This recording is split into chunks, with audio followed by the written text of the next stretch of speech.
Hey there, fellow netizens. This is Kevin coming to you from the editor's chair with a slight format change for this month's episode. Instead of releasing one big episode, the editing worked out so well that the episode is divided into two roughly equally length smaller episodes. So this time around, we're of course listening to the first half of our discussion today, and then the second part of this episode will come out in 2 weeks on May the 16th. So without further ado, let's get back to our talk about Pokemon. Yeah, thanks to this program, Lee Carvalho's putting challenge will hurt no one no more.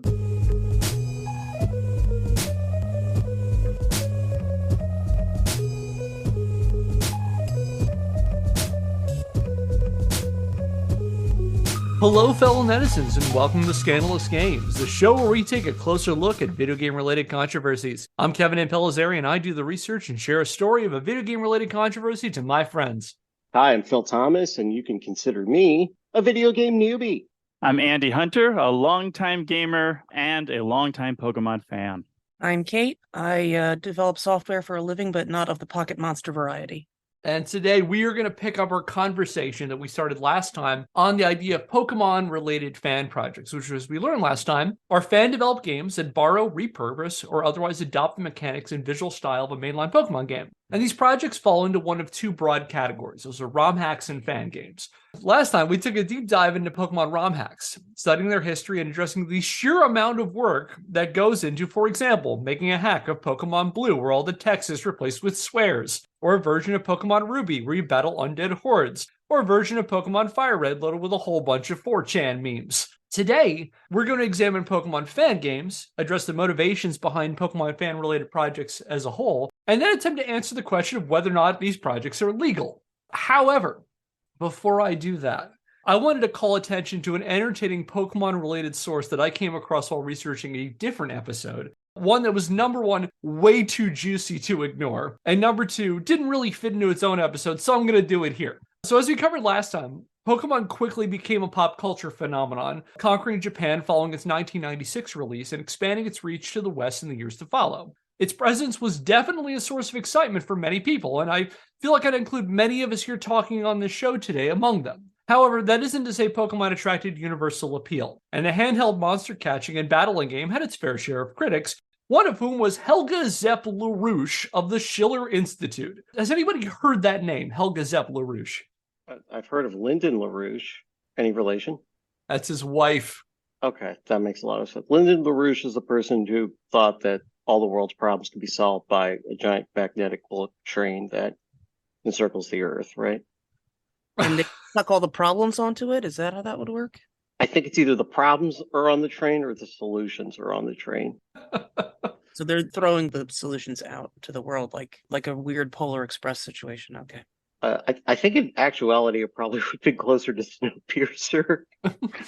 That's true. Yeah, I was about to say, did he have this idea before or after Snowpiercer was a thing? Because, we've talked, especially in our NFT series, about how various people in the world read dystopian sci-fi and for some reason think that that's a good thing to aspire to. And so I just wonder, would somebody watch Snowpiercer or read I think it might have been a graphic novel. Before that, and been like, oh, wow, I know these people are sad, but this sounds good enough to me. I'm going to make it, and I'll make it a nice one that people will like. The people at the front of the train seemed happy.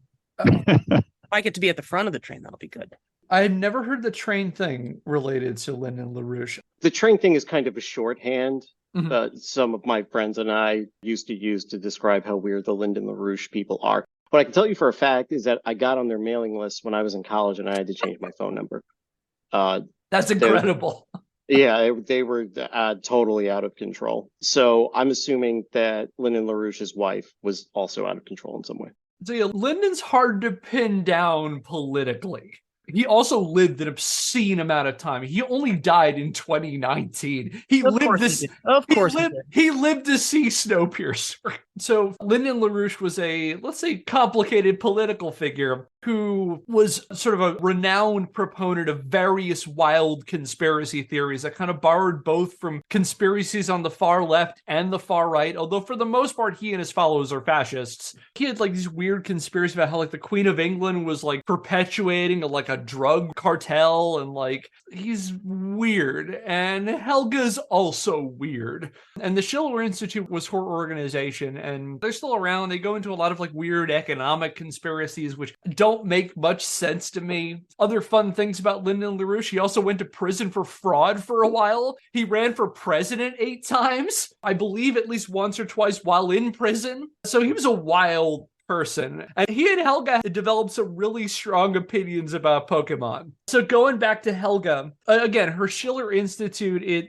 claims these days is, quote, creating a global renaissance of classical culture and creating a just world economic order, end quote. Whatever they mean by that, in the late 1990s and into the 2000s, in the wake of the Columbine shooting in 1999, which we will cover in a future episode, the Schiller Institute got really interested in the impact of the media on America's children. To that end, the group hosted a series of panels and addresses as part of their Committee to Stop the New Violence. Hey there, fellow netizens. This is Kevin in the editor's chair with just a slight correction here. I called this group a couple times the Committee to Stop the New Violence. It's actually incorrect. They're actually called the National Commission to Stop the New Violence. Apologies for the slight slip of the tongue there and back of the show. Lyndon LaRouche talked at a lot of these things too, and I couldn't find it, but at one point, one of his speeches, he called it Pokemon, because Lyndon LaRouche was quite old when this came out. Helga, meanwhile, delivered the committee's first keynote address, that is, again, the Committee to Stop the New Violence, on February the 20th, 2000. And her speech bore the totally rational and level-headed title of "The Mark of the Beast! America's children are in mortal danger." And it opened, quote, "If you look at the world situation today as a totality, then it is clear that we are already now in a civilizational crisis, which could become much worse than any collapse of society in the history of mankind so far," end quote. Kevin, is the emphasis yours, or are some of these things in all caps? I'm just asking. Serious question. So you could theoretically read this in all caps. But yeah, that's right. Rome ain't got nothing on Bill Clinton's America in terms of societal collapse. Subheadings in this alarmist, conspiracy-ridden diatribe against moral corruption in the mass media included, and all these are real, the method of the oligarchy, what went wrong in America, attack on the sovereign nation state, and the brainwashing of America's children, as she goes on about something involving the Clinton administration and the globalists and the Chinese and something societal clubs. This is a fucking long speech, and a lot of it doesn't make any goddamn sense to me. And every time I tried to read it, my brain just kind of rejected it.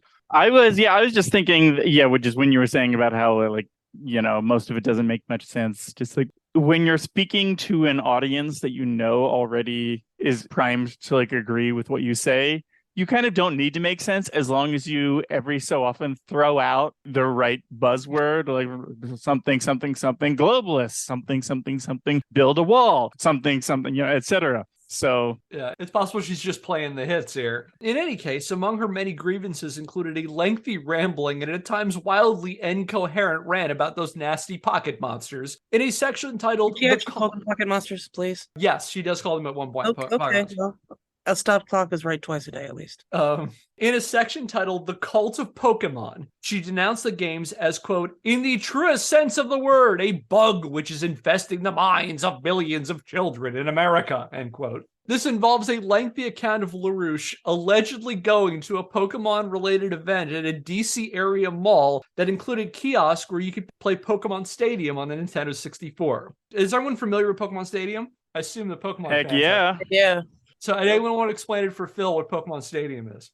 Yeah, so it was an Nintendo 64 game, and it came out when the first generation of Pokemon games were around, so red, blue, and yellow. And what you could do is there was a special peripheral you could use to plug into the Nintendo 64 controller that would basically, you could then plug in a Game Boy game into that peripheral so that then the Pokemon Stadium game could read data off of your Pokemon Game Boy game cartridge. And then you could basically use your Pokemon that you've been raising in the game in glorious Nintendo 64 polygonal 3D. There wasn't much to it if you weren't importing Pokemon that you'd already raised in the game. It was really just a way to have 3D battles instead of the 2D sprite-based battles in the Game Boy games.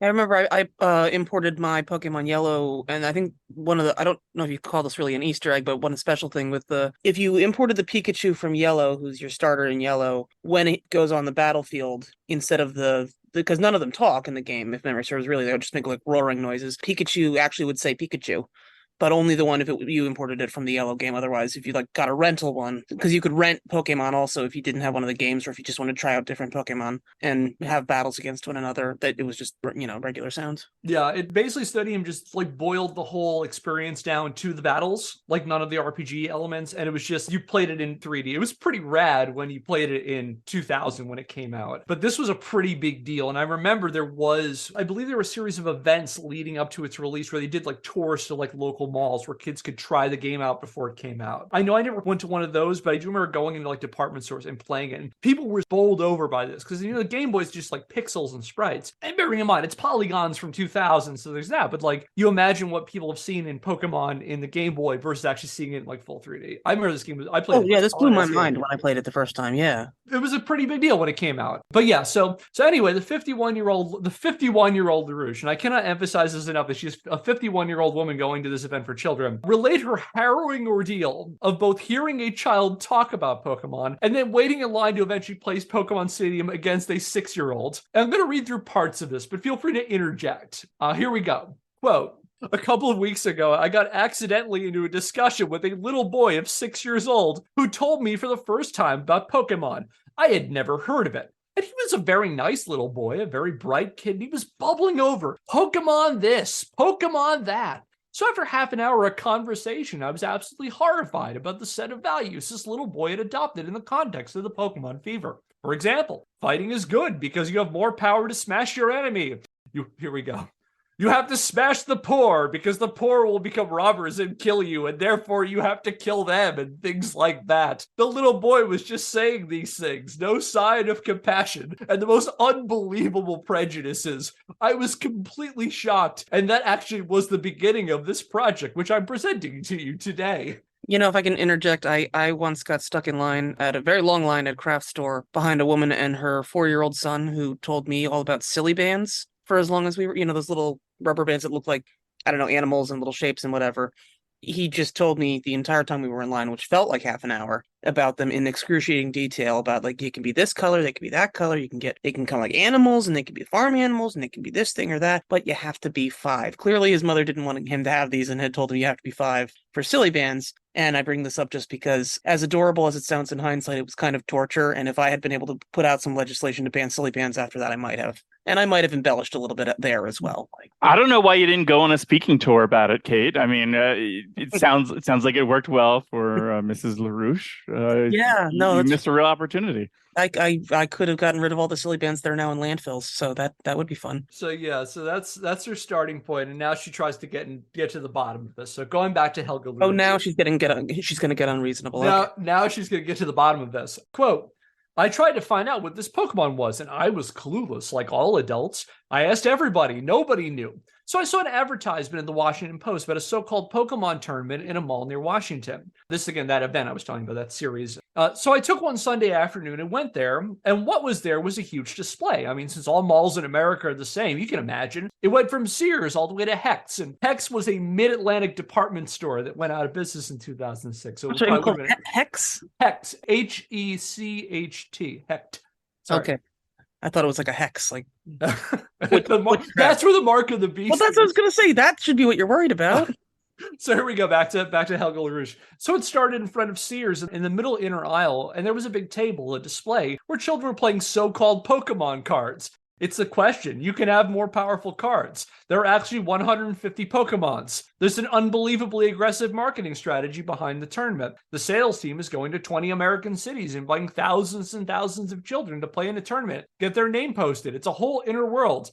And here we get into where Helga starts explaining. And I couldn't help but think of this part of it as though a 6-year-old was reading it. And that voice that Kate in says like Pokemon is this and Pokemon is that. So imagine that one.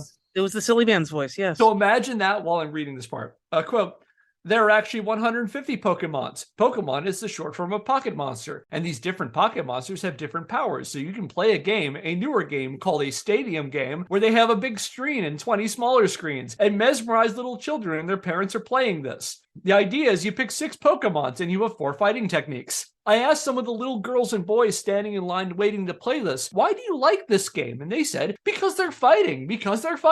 I said, what's so great about fighting? Isn't it nicer if people love each other and get along well? No. They were just like aggressive explosions. So Helga, thus chastened by children, decided to play Pokemon Stadium for herself. And going back to Helga now, quote, so for the sake of this project, because I wanted to find out, I put myself in line waiting to play this Pokemon game. And after half an hour, I was finally in the place and I can play against the 6-year-old. So the mystery dissolved very quickly because once you know, it's very simple. As I said, you pick 6 or so of the 150 Pokemons and you have 4 types of weapons in this particular game. There are other games.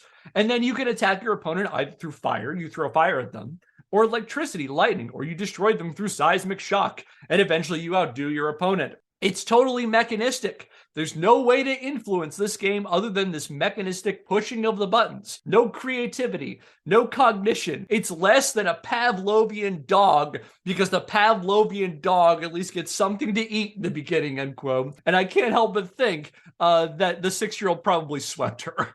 Yeah. So Also, this is feeling more and more like just she wanted to play Pokemon.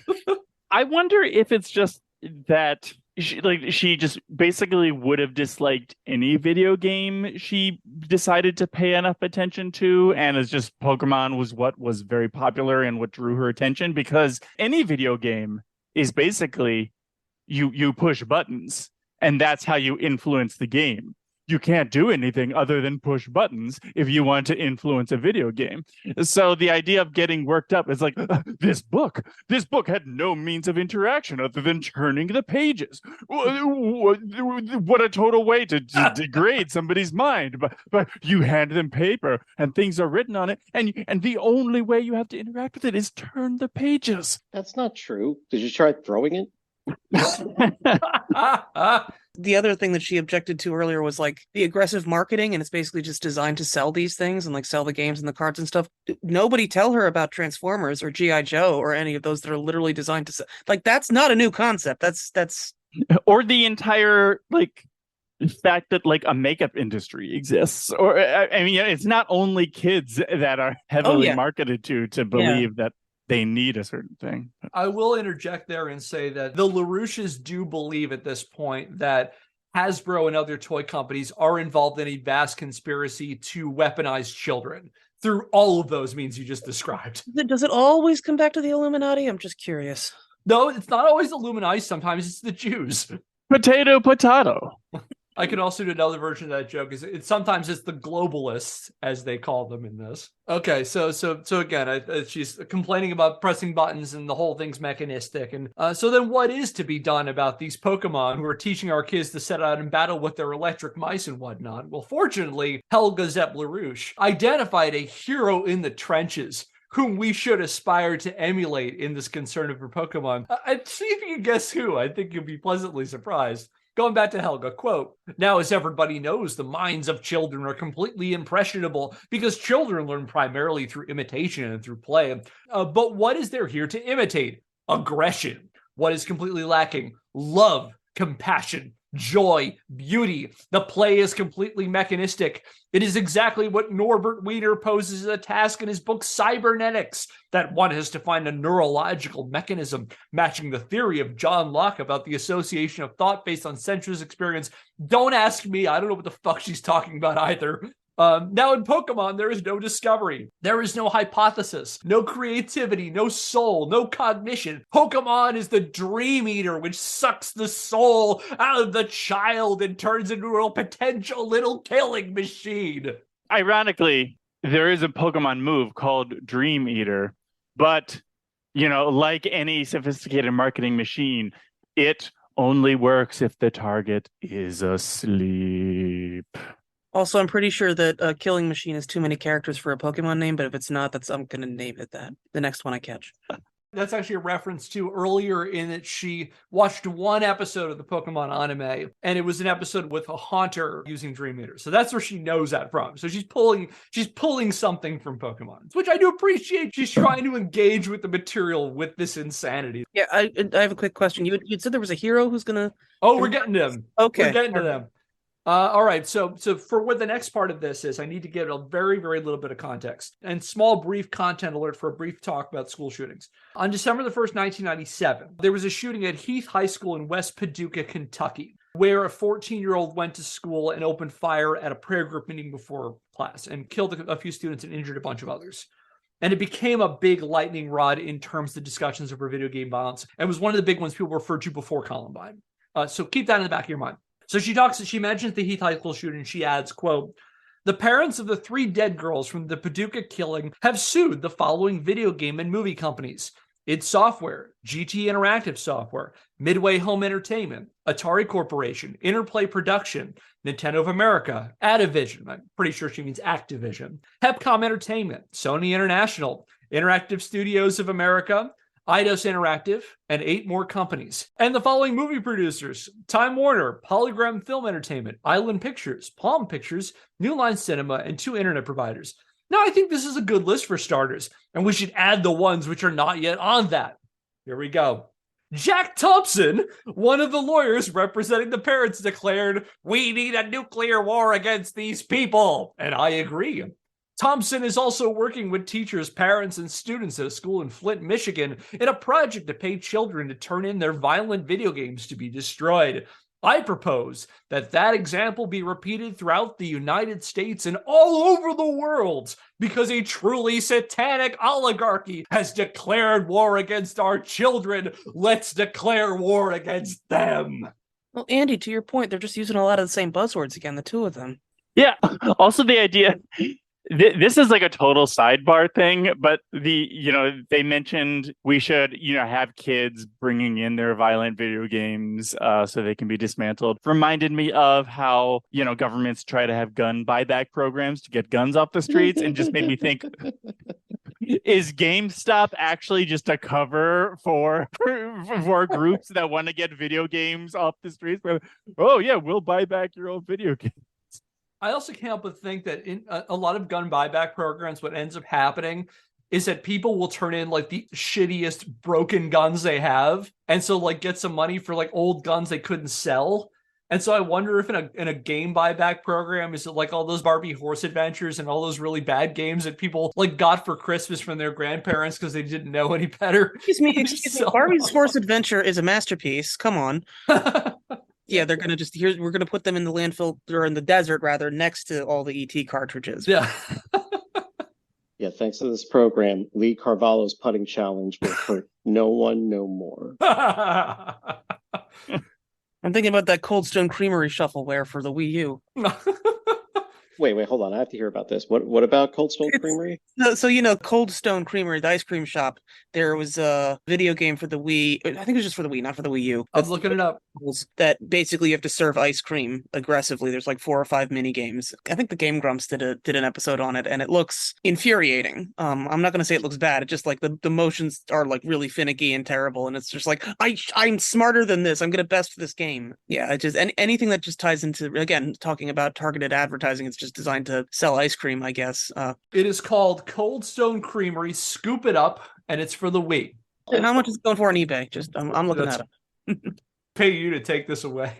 Yeah, I mean, if there's a program that's getting that game off the streets, maybe it is doing some societal good. Okay. Helga Zepp-LaRouche concludes, because we got a little bit more left of this, by explaining how we're using Pokemon to train an entire generation of violent killers who won't even need guns to commit these atrocities so long as they have their trusted Raichu or Charizard. Quote, "It's up to you if this country, and for that matter the rest of the world, because as I tried to demonstrate, the large issues, the war games in these computer games are based on the same method. Therefore, it's a question of the rest of the world have a chance to survive only if these things are eliminated. Don't worry about guns, because Pokemon," this is my favorite part, by the way, Don't worry about guns, because Pokemon trained kids will kill you with fire, lightning, electricity, or anything else. Side note, lightning and electricity are the same thing. And the more internet connections to schools we have, if there are no fundamental changes in the education system, the more little monsters you will have, and they're not going to be Pokemon monsters. End quote. Thoughts? Are electricity and lightning the same thing? Because I think there might be a holy damage component to lightning. I mean, if we're talking about if this were Monster Hunter or a Souls game, that would come into play, right? That's a fair observation. I mean, lightning is made of electricity, but in the fantasy worlds, then yeah, it could be anything. Yeah. As the video game expert here, I hate for you to say something wrong about video games on this podcast. I'm sure the internet will tell me about that. So yeah, any other thoughts about Helga's thought about, lightning-powered children going in to murder people? I feel like all four of us really missed an opportunity by not becoming like the cardiologist for a right-wing extremist, because her blood pressure must be so high all the time. Ouch. That I just feel like, what better job security could you have than being a cardiologist? To run with that a little bit, Andy, because I like it. I like the idea. Is this how they make themselves feel better? Is this what lowers their blood pressure? Like, who knows what the placebo effect is here? I will say this, and this is consistent throughout not just Helga and Lyndon LaRouche, but a number of people who kind of rotate in their orbits around this time, is that a common argument is that violence is a problem. Guns are not the reason that violence is that problem. It's everything else that's not guns. It's media violence in this case. When we covered Dave Grossman eventually, same kind of argument. Guns are everywhere. Guns have always been everywhere. There's no way that the increase in violence can be guns. It has to be something else. It must be video games. That's kind of the line of reasoning here. People like this are like fucking catnip for the Second Amendment people, where it's like, it's an easy, convenient way of saying, this is why you cannot and should not regulate guns. You have to deal with video games or whatever. So this is actually a pretty persistent theme among certain segments of the right. Yeah, I mean, well, there's that famous saying, guns don't kill people, Pokemon kill people. I mean, as far as I can tell, that could be true. Apologies to our listeners who came in thinking that we were going to talk more about fan games, but I could not help myself. I had to put this in somewhere, and here's where it is. So, okay, back to the actual topic of this episode. So, continue our discussion about Pokemon-related fan projects. Last time we covered ROM hacks, which, as we learned, were alterations of a ROM of a mainline Pokemon game where people have sort of scaffolded and built on an existing retail game. Fan games, instead, are completely original projects that are built from the ground up to resemble a mainline retail game. So they don't build on any existing thing. They're a new game that's built entirely in that style. Okay. Sorry, just to cut you off for 1 second. And maybe you're already going to get into this in the script, but might fan games sometimes, even if they're not like reverse engineered by like hacking the ROM of the original games, might they sometimes still use assets from official games? Like, we might still have the official created by Nintendo Pokemon sprites. Oh yeah, absolutely. Or something like that. Yeah, they'll definitely do that. So they'll bring in existing Pokemon. They'll bring in also the visual assets. So like the style of the world, like they'll typically, when they make a fan game, it is built in the style of a specific generation of games. So like, for example, it might be like Gen 3. Gen 3 is really popular in the ROM hacking community for the reasons we covered last time. Another popular one is Gen 4. Diamond, Pearl, Platinum is also pretty popular in this community too. So it sounds like, based on what you just said, certain games are easier to like mod than others. It's less that they're modding the games, it's more they want to mimic the style of them. But are they like starting off of like a code base for one of the games where they ripped out a bunch of stuff, but all of the infrastructure is there? There are toolkits and things that people build. We'll talk about one in a minute, which is basically someone has basically built a skeletal Pokemon game, and people can then build off that. So yeah, so you answer that question. Okay. They people have built a foundation that people can then work with. A template. It's a Pokemon template that people have built. Oh, okay. I'm just going to wait for you to get into the heart of this. No, it's okay. We are going to talk about that, though. I'm glad you brought it up. But before we talk about that, because broadly speaking, fan-developed games that are inspired by retail and computer games have a pretty long history. And as part of that history, I finally have an excuse to briefly introduce you to what is, in my opinion, the most interesting video game system you've probably never heard of, the Bally Astrocade. So this was a system that was first released by Bally in 1978. It was called the Bally Professional Arcade then. But it kind of went through a number of different names because the rights changed to a couple different companies up until it was discontinued in 1985. Now, while it was a commercial failure, the system attracted probably the first homebrew hacking community dedicated to a single video game system. And between 1978 and 1986, there was a pretty active user community where people designed their own Astrocade hardware and software, and some even went so far as to start their own third-party companies. Now, players in this community originally built their games using Bally Basic, which was a version of the programming language BASIC that was developed specifically for the system, which allowed people to program in BASIC and transfer the code onto cassette tapes that they could exchange with each other. However, eventually users devised methods of programming in assembly. As an aside, two notable people connected with the Astrocade were Brett Bilbray, who got it started in programming as like an 18-year-old in the Astrocade user community. He later worked for Apple and was one of the people responsible for the iPad. And another person connected to this community that's notable is Jamie Fenton. And she developed a bunch of software for the Astrocade, including Bally Basic, and was probably one of the earliest trans game developers that we know about. Among the numerous projects in the Astrocade community were fan-created imitations of games that were popular either in the arcades or on other systems at the time, which users made to offset the Astrocade's scarcity of official games. It didn't have a really good software library, so the fans basically built it themselves. For example, there were at least a half a dozen fan-made Pac-Man clones, bearing such names as Pac-Rat, Micro-Pac, and Maze Man, although my favorite is definitely Namcap, in which Pac-Man spits out dots instead of eating them, because Namcap, you see, is Pac-Man spelled backwards. All right, so this up here, this is a magazine called Arcadian, which was the big central newsletter in the fan community. And this is from the March 14th, 1983 issue. And this is an ad for Namcap, aka Upchuck. Like that the ad says, the little guy finally ate too many dots. Like, we all knew this was going to happen. So yeah, that's Namcap. There's also an ET-themed platforming game for the Astrocade that a fan made with the mockbuster title of LT, Little Terrestrial. And while I've never played it, I can imagine that by default it must be better than the Atari 2600 ET game, which will likely be a topic of a future episode. And I bring up these examples not just to show how far back fan games go, but also to show that fan games, as with ROM hacks, are not exclusive to Pokemon. And as with ROM hacks, chances are if you search your favorite title with the words fan game, you might find a few. For example, probably one of the most famous non-Pokemon related fan games is AM2R. Is anyone familiar with AM2R? I am, yeah, another Metroid 2 remake, right? Yeah. I will admit I have played a little bit of it. I haven't played that much because ultimately I don't care much for PC gaming. But so it is a remake of Metroid 2, which at the time of AM2R's development, Metroid 2 had only ever existed on the Game Boy. And I believe AM2R used some of the art assets of Metroid Zero Mission, I want to say, for the Game Boy Advance. And so it was just meant to remake this game, which a lot of people had fondness for, but it like really hadn't aged well, and it was very limited by being on the Game Boy as compared to every other Metroid game. So it was just to try to bring the more modern gameplay to the beloved gameplay of Metroid 2, I believe.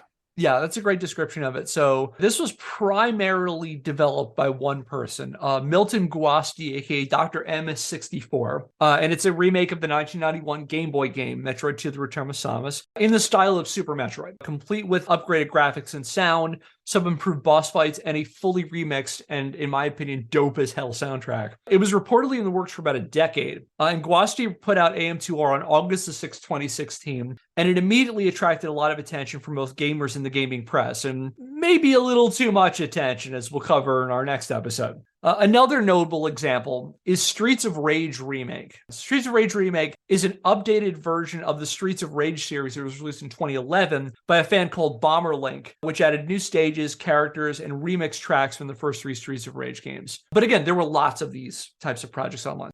But going back to Pokemon, a lot of fan game projects are built through third-party software. So you're asking, Phil, how are they making these things? They're mostly doing it through a third-party software, unless you're like doing it in assembly like some sort of fucking maniac.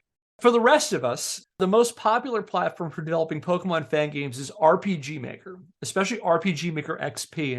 RPG Maker, as the name suggests, is a series of programs designed to allow players to make their own role-playing games. Specifically those in the style of a Super NES era turn-based RPG like Dragon Quest or Final Fantasy. So think like FF6. And they promise a reasonably accessible, user-friendly platform where people can make their own games without a large degree of technical know-how. Without being too reductive, they're kind of like baby's first game design engine. And give users pretty much everything they need to bring their simple RPG to life, from designing levels, scripting events, creating playable characters, NPCs and enemies, crafting weapons and spells, developing mechanics, level progression, and stats. They also come with tons of premium assets, although they also make it reasonably easy for users to implement their own assets, and people will sometimes design and share their own toolkits online. So Phil, you're asking, how are they building this? This is basically the way they do it. So conceptually, the series dates back to the late 1980s. However, the first mainline RPG Maker game was RPG Sukuro Dante 98, which was released for Japanese PCs in 1992. The series remained a Japan exclusive through the 1990s, but the appeal of making your own Final Fantasy adjacent title was just too great to remain exclusively in Japan for long. And by the early 2000s, fans devised ways of bringing RPG Maker to the West, whether its developers liked it or not. In around 2000 or 2001, a Russian student calling themselves Don Miguel developed crude English fan translations of RPG Maker 95 and RPG Maker 2000 and shared them online. And their translations attracted tons of attention to the PC gaming crowd. These got a lot of circulation in the early 2000s, and a bunch of people snatched them up and started using them to develop their own RPGs. For example, one notable one was called Super Columbine Massacre RPG, which may be a future episode. But there were tons of RPG games that were made through RPG Maker through particularly these crude, unofficial translations that were distributed in the West. So it almost sounds like they had to create ROM hacks of RPG Maker in order to play it in English to then create fan games. And so like every single concept we've talked about in the last couple of episodes all coming into one. This is like the gaming equivalent of like sharing bootleg tapes from like Eastern Europe kind of thing. You know, it's like when you get a bootleg movie and it's like the sound is really bad because we've recorded on camera and for some reason it's got Korean subtitles kind of thing. That is basically this for gaming.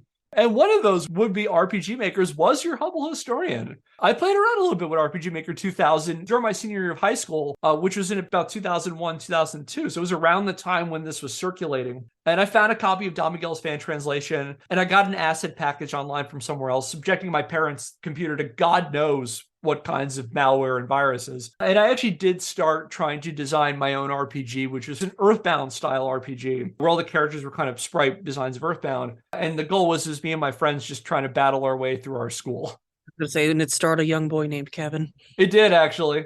Can we see some footage of it? It's on a hard drive that I don't have very good access to anymore. So maybe one day I'll be able to dig up some stuff. Oh, no. We'll wait. I will also say that one of the other main characters in it was friend of the show, Ryan Weaver. I worked on it for a little bit and then I stopped because making RPGs is hard. It takes a long time. I did not have the wherewithal as a high school senior to do that. Yeah, speaking of both fan inserts and what it takes to make a game, when I was right out of college, I was friends with some folks who made little, mostly mobile games, but they were also doing like sort of little RPGs. But they didn't use RPG Maker; they did it with like Python, and so that was also fairly labor intensive. Like the little mobile games they're not easy, but they take a lot less time. But they embarked at one point on making this whole Final Fantasy style. It looks a lot like RPG Maker, honestly, Quest. But you know how you have dialogue in those games? You get like the little sprites marching across the screen, but when you have dialogue, you get like a little thumbnail of what they look like up close. There is out there, and I cannot find it. I couldn't tell you how. There is out there somewhere one of these little RPGs that friend of a friend made that I'm one of the sprites in the thumbnail, that they took a picture of me and did it in like 32-bit style because they're like, this person actually looks like how I pictured this other character. And they asked, like, can I use the picture? And I was like, sure. So, I don't know. I mentioned that. It's just you had mentioned being in a game. It's just like if I ever stumble across it, because I won't know until it happens, that would really be a scary experience, I think, for me. You've been immortalized. Yeah. Unless your character is non-vital and can be killed, in which case you're... I understand that this character was sort of like the damsel in distress character, the one who has to get saved. So there's a good chance, Kate, that you're an NFT somewhere now. Oh, we could make more. That could be the way we make all of our scandal coin. It says a lot about like the fact that people gravitated to a genre of games that is notoriously long, that is complicated in story-wise, and like that generally takes people like dozens of hours to finish. Like it's not like we're designing like a sprite replacement of like Super Mario Brothers. Like Final Fantasy VII, you could be playing it for, 15 hours, 20 hours, whatever. And like other games in that style take a long time to get through and involve a lot of pieces. So I can see why many of these don't end up getting finished. It's one of the reasons mine didn't go. I had other things to worry about. Well, and I think what we touched on last time too with some of the ROM hacks, if there's a community around it, if it's not just one person doing this by themselves, it can bolster the effort, both as like many hands make light work, but also it's almost like having a gym buddy, right? Like I don't want to go to the gym, but my buddy's waiting for me. Everyone's like, I'm tired of working on this game, but everyone's counting on me. Like they kind of all work together. Yeah, you have a team, and if people get a following, so yeah, it keeps them honest in a certain respect. And it's like, I gotta get this thing done. But yeah, eventually RPG Maker's developers got wind of Don Miguel's translations and threatened to sue them if they didn't take down the download links from their website, and Don Miguel complied. However, if there's a fundamental rule of the internet, is that once something's online, it's basically there forever. And that's a principle that will definitely come to play in our next episode. And people kept hosting and sharing copies of Don Miguel's fan translations, legal threats be damned. Another mainline RPG Maker game came out in Japan in 2004, only for fans to pirate and translate that version and release it in the West too. And a year later, the makers finally put out an official English translation, released under the name RPG Maker XP. And it didn't take long for people to start using RPG Maker XP to design their own Pokemon games. And over the years, the platform, like Fire Red and ROM hacking communities, attracted tons of community support. And again, going back to your question, Phil, how are they making a Pokemon game with this stuff? People started building toolkits for it. For example, in 2007, a pair of users called Flame Guru and Puchill, also known as Peter O, released Pokemon Essentials, an RPG Maker XP toolkit that gave users all the materials they would need to design their own Pokemon-inspired games. And Essentials became the default method for designing fan games through RPG Maker XP, although there is also another competing package called Pokemon SDK that released in the 2010s, which is apparently better for experienced programmers if they don't mind the fact that all of its documentation is in French. And if you were to boot up Pokemon Essentials in RPG Maker, like if you import the package, if you go into the option to play the game in RPG Maker, it'll boot up and it's just a Pokemon game. And then people can modify and alter because it's got like the battle mechanics, it's got the designs of several towns, it's got the AI kind of built in, it's got a bunch of Pokemon. And so it gives people like a foundation, like a template that they can then make adaptations onto. And some people have also tried to experiment with designing games in other engines other than RPG Maker. So for example, there were a few failed attempts that I came across to design fan games in Unity, but for the most part, RPG Maker XP is kind of the default for fan games. And on top of the asset and script packages, like Essentials and SDK, there are also active message boards on sites like Poke Community and the Pokemon RMXP subreddit, to say nothing of legions of tutorials and how-to guides online. We kind of covered this last time, that like one of the things that keeps the ROM hacking community going is that the community is so active and everybody's sharing and like, everybody working together to say like, decompile the source code and make it available for people. Like it's really active. And that's true in the fan game community too. So for example, I came across an 84-part instructional video series on YouTube on how to design your own game using Pokemon Essentials. So if you're looking for a new hobby, you could always check that out. Now, while nowhere near as prevalent as ROM hacking, there have been a variety of fan games that have offered their own spin on Pokemon over the years. As with ROM hacks, some try to up the game's difficulty, catering toward a more hardcore competitive crowd rather than the mainline games, trying to like improve the battle AI and things like that. So making it more challenging than the existing games. Many integrate existing Pokemon, while some blend mainline Pokemon with their original creations, which as you learned last time are called Fakemon, or they even develop like new evolutions or regional variations of existing Pokemon, or they completely ditch the mainline Pokedex and replace all of their monsters with Fakemon. Others, meanwhile, try to approach less kid-friendly themes or push beyond the family-friendly model that Nintendo has spent the last several decades cultivating and maintaining. So like edgy game experiences, ones with like swearing and My Chemical Romance kind of stuff. And meanwhile, some even try to break away from the battle format entirely and integrate Pokemon into other game genres. So for example, Pokemon Wilds puts the player in a randomly generated open world. There's also Poke MMO, not Poke, no accent on this one, Poke MMO, which is a Pokemon-based MMO. It's a game set in the art style of Gen 4, which as we said was Diamond, Pearl, and Platinum. And it's basically like, think like RuneScape, but with Pokemon. And that's basically what Poke MMO is. And like RuneScape, no one has logged in 5 years. That's probably not true. I don't play RuneScape. I know some people who I haven't played that game in 5 years. Yeah, get ready for all of the RuneScape hate mail we're about to get. Sorry. Shout out to RuneScape. I played RuneScape a little bit when I was in high school. I dated someone who was really into RuneScape. Don't yell at us. Please don't yell at us. Do yell at us, and then don't forget to like and subscribe. Smash that bell to get all the latest updates on Scandalous Games Podcast. If you'd like us to talk about RuneScape, scandalousgamespodcast@gmail.com. I did play a lot of Graal. Graal was a kind of RuneScape style MMO, but it was all designed in the style of Legend of Zelda: A Link to the Past. And I think it actually started out as like A Link to the Past online, and they were, I think, concerned that Nintendo was going to sue them, so they kind of made it like adjacent. So like all the mechanics in it are similar, but it's its own branding. I played a shit ton of Graal. Shout out to the Dark Mages and the Nightmare Order from the Bravo server. Maybe someone out there knows what that means. I think the original alternate name after they changed it from A Link to the Past Online was A Connection to a Time That No Longer Exists. But I guess they kept iterating it on it. We're gonna rescue Zolda This is from some mockbuster stuff. I'm sorry. This is like if they sold these in stores, it would be designed to confuse people. It might be. So as for what's the better method of making a Pokemon fan project, ROM hacking versus fan gaming, the decision largely boils down to technical expertise, levels of commitment, and personal preferences. For example, ROM hacks are more prevalent than fan games in part because a person is building, in some respects, often an already completed, professionally designed and tested game. And on top of that, ROM hacks are also much more portable because you can run them in a lot more places. Because they're basically patched ROMs of the existing game, you can basically play them wherever you can run the emulator for that, including original hardware if you have a flash card, if you can dump it on a flash card. So you could theoretically play like a Fire Red ROM hack on a Game Boy Advance. And that's generally something you can't do with a fan game. Fan games are generally more restricted to PC gaming. You mentioned this, Andy, is one of the concerns about AM2R. It's one of my concerns with it too, actually. It's like how much PC exclusive gaming you want to do is largely where fan gaming comes into it. That being said, I've heard of people trying to make variations where like you can play a fan game on like a phone, but generally ROM hacks are a lot more portable. On the other hand, fan games give you a lot more creative control and a lot more freedom because you can basically control every aspect of it as opposed to scaffolding off something that's existing. So some people see it as a lot more creatively liberating than a fan, especially if you're trying to like completely remix the format. If you're changing the battle mechanics to something that's different from the turn-based thing, maybe a fan game might be the better way to go than a ROM hack. But that's what it really comes down to is how much of the preference is for the person. And I've seen arguments online in favor of both ways.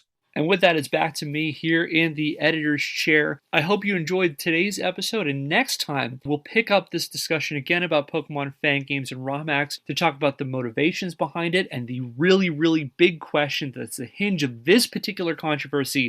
Are these types of games legal? So I hope you'll tune in 2 weeks on May the 16th as we continue this discussion. So for now, that will do it for today's episode of Scandalous Games. If you like what we're doing and want to help the show, subscribe and follow us wherever you get your podcasts and leave us a rating. If you want to learn more, check out our website, scandalousgamespodcast.wordpress.com, where I publish the show notes and the sources for every episode. Our theme music is Occam Sequi by Seek Knowledge via the Free Music Archive, used under a CC BY-NC SA 3.0 US license. If you have a question, comment, or idea for a topic for a future episode, email us at scandalousgamespodcast@gmail.com. Until next time, I'm Kevin Impellizeri, and for Phil Thomas, Andy Hunter, and Kate Lynch, I say thank you for listening, and I hope you'll check us out for the next episode in 2 weeks. And of course, remember to subscribe to Fat Roll Gaming on YouTube.